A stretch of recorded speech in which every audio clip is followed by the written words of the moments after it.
Hey there, my name is Anthony Romano, and I'm going to tell you in this video the truth about keto bodybuilding. All right, now, keto gets a lot of praise and a lot of hate, right? I've been doing keto for longer than 7 years now, right? And bodybuilding for even longer than that. And it's at a point now where I exclusively keto diet most of the year, like I'd say 90% of the year. And there's lots of different techniques you can use, right? And a couple years down the line, keto is going to be so popular that I personally think it's just going to be so much more normalized, right? Even though it's getting kind of there at this point. But a lot of people kind of harp on keto and they think it's not appropriate in a bodybuilding and fitness context.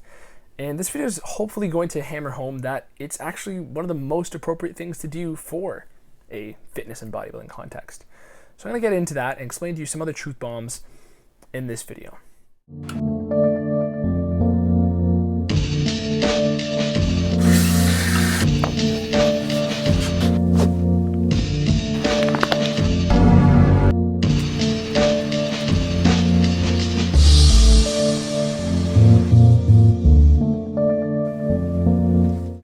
So the first thing I want to start off with is when we're talking about fitness and bodybuilding context, right? You probably see the picture I threw up in the thumbnail. That is my current condition. That's my physique condition as of a month ago. And, fortunately, well, I'm 23 years old, right? Just turned 23 a couple months ago. And I've been bodybuilding since 16, 17, right? 17 probably where I actually started to do things properly. And I've done every kind of bulk ever. Keto bulk, carb bulk, jumping between the two bulk. And, keto bulking, if you've done any research on it or, cyclical keto bulking, whatever it may be, you'll realize that a lot of it comes from golden era bodybuilding principles. So if you look up golden era diet meal plan, right, you're going to see a lot of stuff that is technically ketogenic. Maybe it's not stuff that we use today, but breakfast, cottage cheese, red meat, steak and eggs, right, and cottage cheese, right, dinner, red meat, and, there wasn't oatmeal and chicken and brown rice. That's at least 80s, 90s area where that started popping off. 70s, 60s area, especially the lower back you go to the strongmen before steroids came about in the 60s probably, you're seeing this high-fat diet, right? And just to be precise here, keto is not technically a high-fat diet. I hate when people say that. And if you see my videos, you know this. Because keto is a low-carb diet. You can be only in the keto state when you are restricting carbohydrates. You might have a high-fat diet as a byproduct of that, but that's not what keto is. And that's a lot of the marketing bullshit around, keto nowadays. Bullshit being a technical term. Because I haven't found a word that better, summarizes how I feel about the keto marketing world. But bodybuilding on keto, I'm not trying to roast other diets, because that's how a lot of people tend to look at keto as, if you like keto, then it's because you hate other diets, right? That's kind of the whole stigma that a lot of keto stuff gets. And when we're talking about keto in a bodybuilding context, it's because it simply works better. This is why you have so many people enthusiastically, raving about it. You feel better, your brain runs better on fat, your body stores fat because it's the primary energy source. There's a lot of these other, objective, logical, metaphysical arguments you can make about, observation-based reasoning before I get to studies and stuff, because there are lots of studies that I have on other videos. If you want just the pure science, if you're one of those types of individuals who likes that, I have other videos. This video is the truth about keto bodybuilding. And here's the thing. The main premise is that a lot of the keto bodybuilding stuff, we've already seen from the 70s. The golden era of bodybuilding. This is why I have my video collaborations with Carlos from Golden Era Bookworm, the Golden Era Bookworm. Another, point from that area is Vince Gironda, the classic iron guru, the guy who trained all of these guys, was a very big proponent of lower carbohydrate dieting. And he found that it could, build muscle and lose fat at the same time. This is one video that I'll be producing with Golden Era Bookworm soon as well. But one thing I want to hammer home is when we're talking about the whole fitness thing, right? You can always learn something from everybody, okay? No matter what they believe or don't believe. That's we kind of need that. You need that open-mindedness. That's how I've learned the things I've learned, and I will continue to learn the things that I in the future will learn, because I'm trying to remain open-minded for a lot of these things. But a lot of times when you look at these other sources of fitness experts on YouTube, right? Not saying that that's essentially what I am, but that's what I'm trying to provide here. I'm an enthusiast, and I practice this. I coach people. It's something I've practiced for a long time in a professional and, personal capacity. But when we're talking about these other fitness gurus, right? You never see them in shape all year, unless they're like maybe the fasting crowd or, prolonged fasting crowd, intermittent fasting crowd. That tends to be where you see it if they're not, low carb keto crowd. But the thing is, when you're on this volatile blood sugar up and down diet, right? Because I've done them in the past plenty of times. I've done the If It Fits Your Macros diets plenty of times. You go to bed hungry. In the daytime, you're cranky. And it's because your blood sugar is going up and down. It's going up and down all the time. So is your insulin. So you get fat burn periodically, just as volatile as your blood sugar and blood insulin is going up and down. And this is directly correlated to your mood. And also to your fat loss. So it's even not as, effective of a fat loss technique. But keto dieting essentially is like taking the qualitative approach opposed to the quantitative, right? The quantitative approach is, calories in, calories out. Keto is focusing more on the quality of each type of food you're eating, how insulinogenic it is, right? How likely is it to take you out of a fat burning state, rather than is the total outcome going to leave me with fat burned, right? So when we're talking about these other fitness gurus, right? You rarely see them in shape all year. You rarely see them in shape 24/7. You rarely see them, not doing the bulk cut. And for myself, I've done it before, right? I'm not roasting it because I think it's immoral or anything like that. It's simply that it sucked and I hated it. I did it for so long. You might even go back and find other videos where I'm experimenting with a lot of these methods. But the keto methods are simply a lot better in terms of how you feel.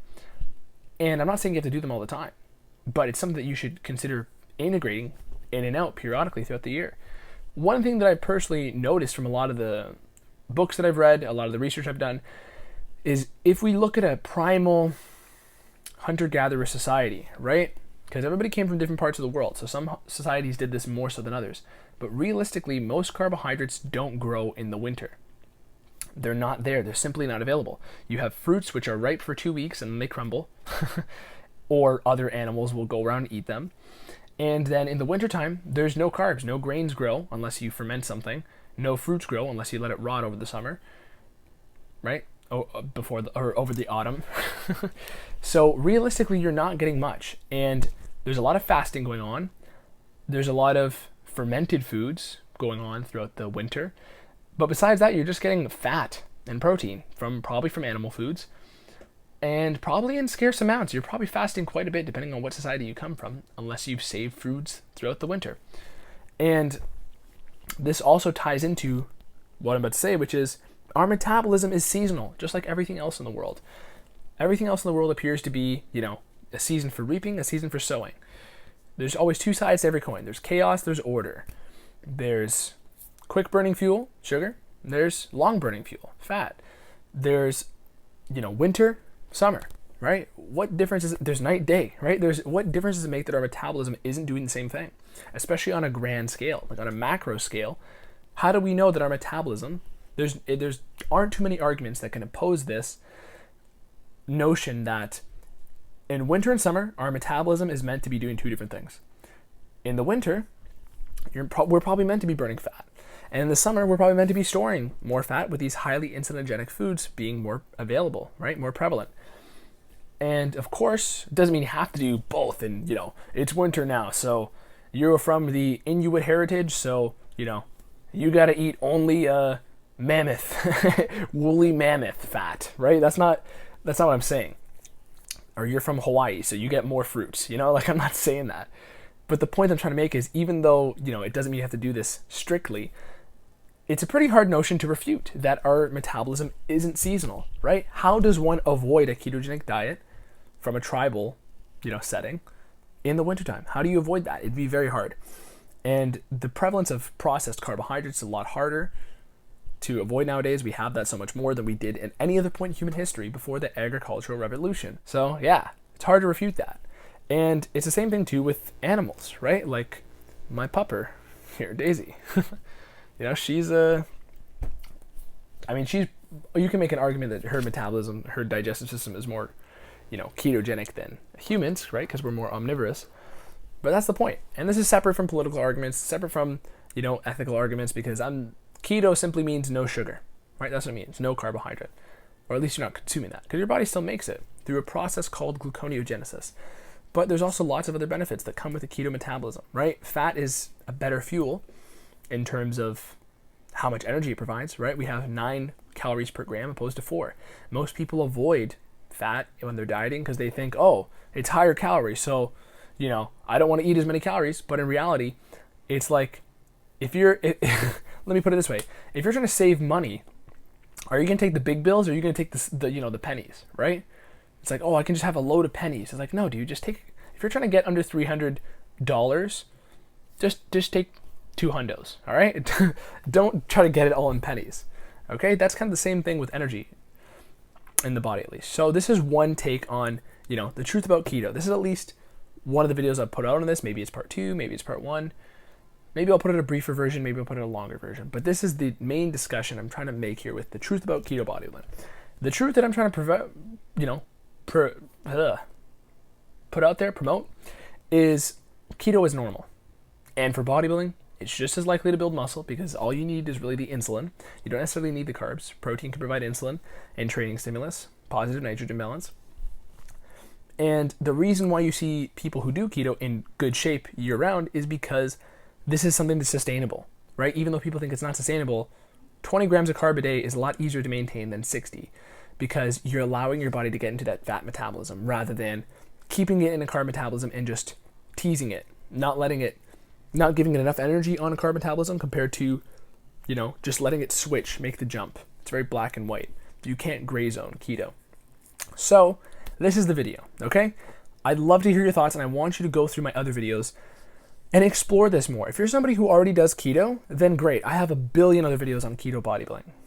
If you're somebody who has never gotten into this, look at my videos from the golden era bodybuilding, right? And especially how it relates to keto and Vince Gironda, especially the egg diets and stuff like that. There's a lot of funky stuff there, but a lot of thought-provoking ideas that just can give you some principles even if you don't want to do this keto stuff, right? Because not everybody likes their own thing. But look into this. It rids you of sugar dependence, it rids you of food dependence, and it goes hand in hand with the fasted state, which has very numerous detoxifying benefits and fat burning benefits. And in case it wasn't obvious from how much I'm riffing on this video, it has a lot of cognitive benefits. I find that my speech and verbal fluency is a lot better all the time when I'm doing keto, and that's simply why I do it all day, almost every day. Thank you again, Anthony Romano.